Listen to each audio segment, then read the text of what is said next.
It is Overreaction Monday here on Steelers Talk, and today I'm going to be breaking down the latest overreactions and some of the reasonable stuff that's being talked about on Steelers Twitter here after the Steelers beat the Cincinnati Bengals in Week 11 at home yesterday afternoon. Before we get into today's overreactions, make sure you guys click that thumbs up icon to celebrate Victory Monday here. It's been a little while here, since the Colts game, so it hasn't been that long, but, haven't had too many Victory Mondays over the last month. It's nice to have them when you have them, so make sure you guys click that thumbs up icon to help out the show today and celebrate Victory Monday with us. So the first claim that we're going to talk about today is that the Steelers should name backup quarterback Mason Rudolph as their full-time starting QB over Aaron Rodgers after Mason looked pretty good yesterday in the second half in relief of Rodgers in yesterday's win. And in my opinion, guys, this is an overreaction, at least for now. Now, I want to make abundantly clear,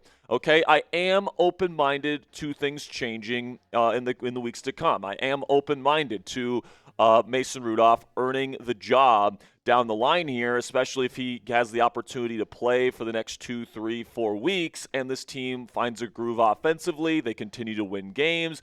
You got to stick with the hot hand at some point if Rudolph is playing really well and the team is winning football games. But after just one half where the offense scored exactly the same amount of points in the second half with Rudolph, then they scored with Rodgers in the first half. That's 10 points. And honestly, Rudolph did miss some throws. He underthrew DK Metcalf pretty badly on a back shoulder. He threw it behind Jonnu Smith on a downfield pass. It wasn't a perfect day for Mason Rudolph, even though he more than proved that he is a very serviceable backup. And, if he does get asked to play over the next couple of weeks because of Aaron Rodgers' wrist injury, then I'm perfectly comfortable with him playing. He's more than proven that you can win football games as the starting quarterback of the Pittsburgh Steelers with Mason Rudolph in there. But I certainly think at this point Rodgers does still have the higher upside in terms of how far he can take you in the NFL postseason. But in terms of Rudolph, I honestly think he reminds me a lot of Ryan Tannehill in terms of his play style. Now, Tannehill was a little bit more athletic, could run the football better than Rudolph can. But in terms of just standing in the pocket, delivering, executing the offense, being able to make throws to all three levels of the field, having good arm strength, decent deep balls, very similar type of guys. And I think, from the very start, Mason Rudolph has been a really good fit inside Arthur Smith's preferred style of offense, under center, play action, throwing the ball over the middle of the field, executing the offense the way that it's designed to be run. And we saw Ryan Tannehill have very successful seasons under Arthur Smith in this offense, and I think Mason Rudolph could be a pretty decent starting quarterback if given the chance here in Pittsburgh for the rest of this season. And listen, man, with these next three games, next three on the docket, all three of these teams are certainly in contention to make the playoffs this year at the very least.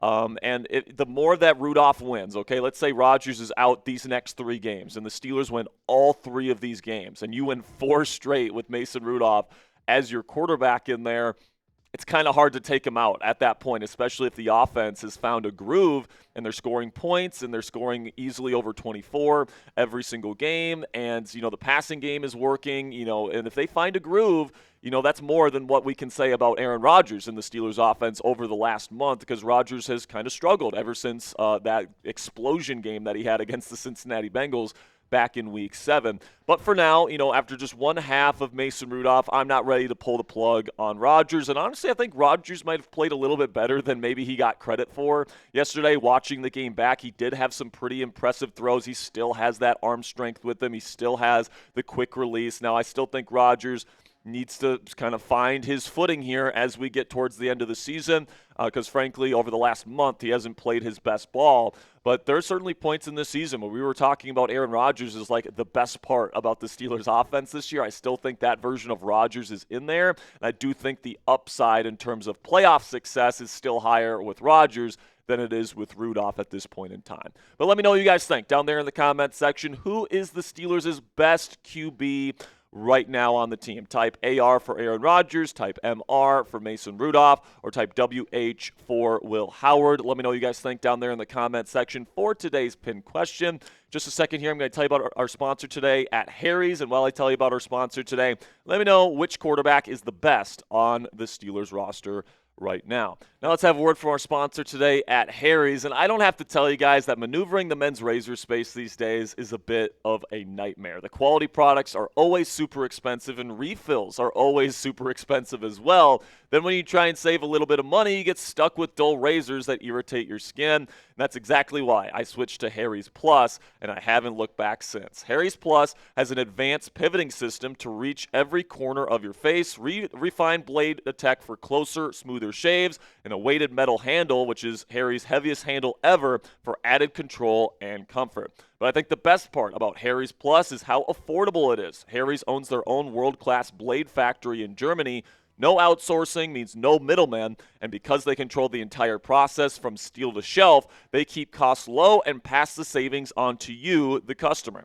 If you don't love your shave, Harry's will make it right, no questions asked. Their risk-free trial means there's zero downside to giving them a shot. Just to show you guys that I actually do use and love this product, I actually brought my Harry's Plus razor with me today. I love the weighted metal handle. You know, the plastic stuff is fine, especially with Harry's because they've got the German engineered blades, but I really liked the metal handle here because it's weighted and it just gives you that extra little sense of quality and you know, premium quality products here with the Harry's line. So for a limited time only, our listeners can get the Harry's Plus trial set for only $10 at harrys.com/chat. This set includes the all-new Harry's Plus razor, one refined 5-blade cartridge, a 2-ounce foaming shave gel, and a travel cover to protect your blades on the go. Just head on over to harrys.com/chat to claim this offer, and after you purchase, they'll ask you where you heard about them. Please support our show and tell them that we sent you. A big thank you to Harry's for sponsoring today's edition of Steelers Talk. So the second claim that I want to discuss here today is that Jonnu Smith should be getting less snaps than both Darnell Washington and Pat Freiermuth at this point.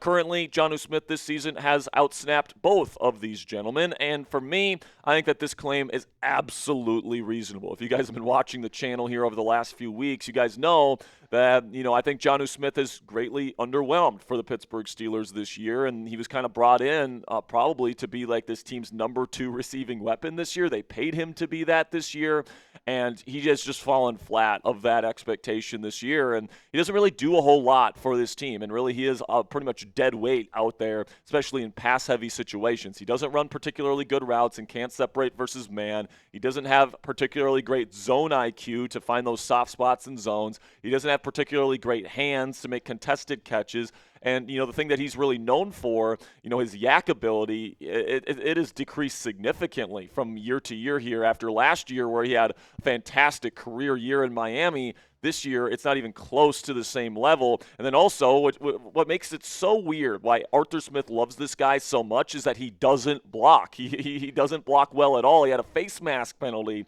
yesterday trying to block, and you know, he just doesn't really provide a whole lot to this team, whereas Pat Freiermuth is a zone killer. He's got great hands. He runs pretty good routes. He makes tough catches. And Darnell Washington is a phenomenal blocker. He's got, obviously, the ability to win 50-50 balls with his size, and then also he can run over people. Like, he's pretty darn good after the catch. I would argue Darnell Washington has been better after the catch than Jonnu Smith has been this season. So I just think Jonnu's mostly dead weight at this point, and with this Steelers offense looking to find a rhythm and a groove, especially in the passing game, I think a big part of that is going to be getting Jonnu Smith off the field, especially when you have 2 tight ends that are playing very well right now in Darnell Washington and Pat Freiermuth. Now, the third claim that I want to talk about here is that the Steelers' defense is here to stay after 3 straight high-end performances, and I have to say this one's reasonable, man. You know, you can certainly say that the Steelers' defense still has its weaknesses. I think Patrick Queen and Peyton Wilson at the second level there with the linebacker spot certainly have their lapses from time to time. Sometimes they're not in the right run fit. Sometimes they're not the best in terms of tackling. Sometimes they're not in the right position in pass coverage. And I think that's probably the biggest weakness with the Steelers' defense right now. But if Peyton Wilson and Patrick Queen, 2 pretty decent football players, are the biggest weakness on your team right now and on your defensive unit, that's pretty freaking good. This defensive line is really, really good with really good depth. And then you've got a secondary now that has really seemed to figure it out. So, you know, I think Mike Tomlin and Terrell Austin, they deserve a lot of credit for kind of figuring things out here. They identified Kyle Duggar as somebody that would have been a fit in this Steelers defense and, kind of the adjustments that they had to make at the safety position. Jalen Ramsey has been phenomenal at safety as well. James Pierre has been terrific at corner. We're going to talk about him here in just a second, but I think that they've certainly found their winning formula on this side of the ball, and I think right now they're playing like for sure a top 10 defense in the NFL, maybe even a top 5 one at this current point in time. So what say you guys? Let me know down there in the comment section. How much does Mike Tomlin and Terrell Austin deserve credit for the defensive turnaround? They certainly got a lot of the blame when it wasn't working. Do they deserve credit now that it is working? Let me know what you guys think down there in the comment section. Simply give me a yes or a no down there in the comments to let me know what you guys think. Claim number 4 here. The Steelers currently possess the best pass rush in the NFL right now. Now, I think that there's other pass rushes that you could say maybe are better than Pittsburgh's, but I'm going to say this is somewhat reasonable because I think the Steelers are in that conversation, especially over these last 3 weeks when the secondary has actually given this, defensive front time to get home. They have been really good, man. And this season, throughout the entire year, the Pittsburgh Steelers pass rush is number 1 in the entire league, better than Denver, better than anybody else, better than LA, better than any other team. They have the number 1 fastest time to pressure in the NFL. And, they certainly put a lot of money on this group, and it really does show, man. They've got players all over the place. TJ Watt still playing at a very high level. You can make an argument he's not worth the $41+ million he's making on his new contract, but he is certainly one of the higher-end edge rushers in the National Football League still. And then, because of the attention that he gets, the double teams and the chip help that teams have to put on Watt, that opens things up for Cam Hayward and Keanu Benson and Alex Highsmith and Nick Herbig to get those one-on-one matchups that they certainly take advantage of. So this is one of the deepest, one of the most talented groups in the National Football League, in my opinion. And they're playing at a super high level, so I think they're certainly in the conversation to be the best pass rush in football right now. Claim number 5, let's talk about James Pierre. And, right now, obviously the vibes are really high on Pierre. And the claim is that he deserves to be a full-time starting cornerback for the Steelers, even over Asante Samuel Jr., who the Steelers just signed to the practice squad last week. And I'm going to tell you guys, I think this is reasonable, all right? I know a lot of people want to see ASJ out there, and, he's the big name that they bring in. And if you don't play him and you keep him on the practice squad, you risk losing him to a team that wants to poach him, off the Steelers practice squad. But I got to tell you, man, this cornerback duo in Pittsburgh is absolutely balling out. I mean, it's not just James Pierre. Joey Porter Jr. has been locked down these last 3 weeks with his long arms, his ability to press jam, and his physicality and his coverage ability. And, man, it's been terrific over the last 3 weeks. And really, it's been really good all season long. And then James Pierre has come in, and he has also been great in coverage. I mean, this just goes to show you how big of a liability Darius Slay was in this Steelers defense, because the second you inject James Pierre in here, you can make an argument the Steelers defense has been the best in the league. So this is a cornerback duo that I can certainly move forward with. And I'm not saying that I'm completely giving up on Asante Samuel Jr. as a potential starter. I also think you can think about putting him in the slot. He hasn't played a ton in the slot, and Brandon Echols actually played pretty well there yesterday. But right now, I think that outside cornerback duo is working, and I don't want to mess that up. And especially because, Asante hasn't played since week 4 of last year. It's been over 14 months since he's played in an NFL game. He's still getting ramped up, not only from a playbook perspective, but from a physical standpoint. So, Pierre certainly has a certain leash on him where, if he has a bad game or 2 bad games, then, we're going to Asante Samuel Jr. on the outside. But right now, Pierre is just playing too well in coverage to take him out of the starting lineup, in my opinion. Then we get to our final 2 claims here. We'll start with this one here. The Pittsburgh Steelers can realistically win the AFC North Championship this season over the Baltimore Ravens. Now, the Ravens have won 4 straight. Their defense has kind of seemed like they have figured something out.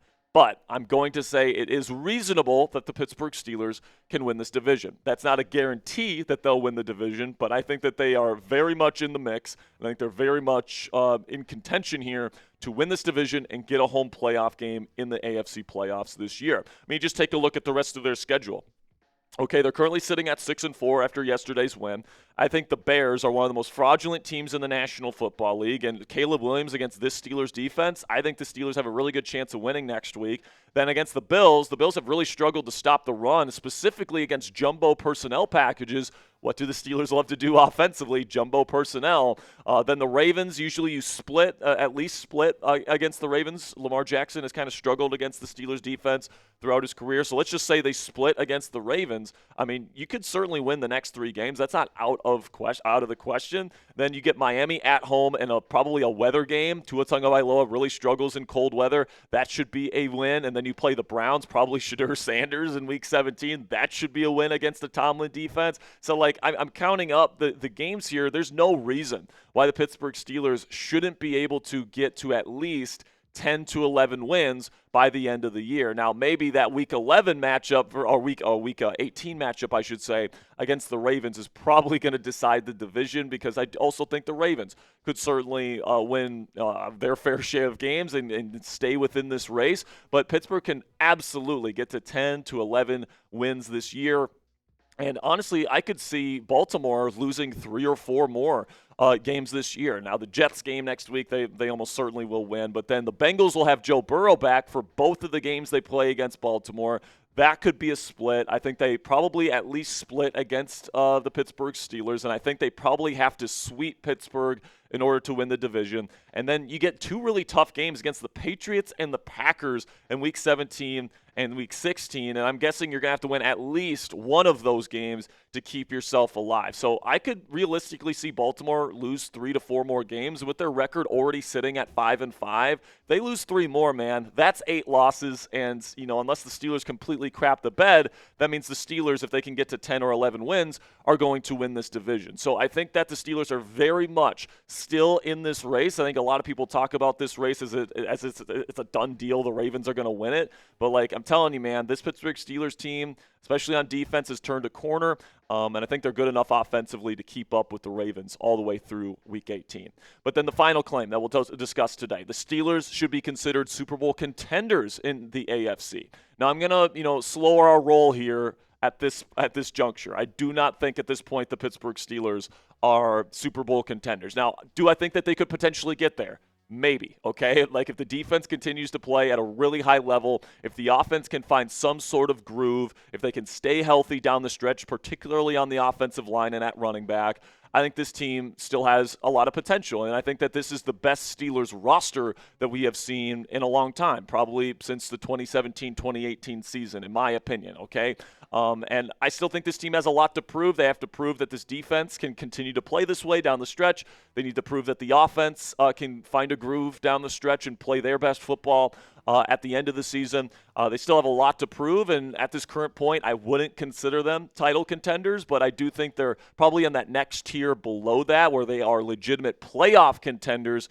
And, they certainly have some room to grow as we head down the home stretch of the 2025 season. So predict it for me down there in the comment section. Will the Pittsburgh Steelers win the AFC North this year? Give me a yes or a no down there in the comment section. For me, I'm still going to say yes, all right? I know a lot of people think the Ravens are going to win, and they certainly could. But right now, I still believe in the black and gold. I think we become AFC North champions this year. Let me know what you guys think down there in the comments section. And that'll be it for Overreaction Monday here on Steelers Talk. Later today, I'm going to have my full, extensive film breakdown for the Pittsburgh Steelers. I'm going to have my offensive and defensive takeaways after I watch the film this afternoon from Steelers versus Bengals. Let you guys know my thoughts on Aaron Rodgers, Mason Rudolph, the Steelers defense, all that great stuff. So make sure you guys click that subscribe button and join us later for my Week 11 film takeaways.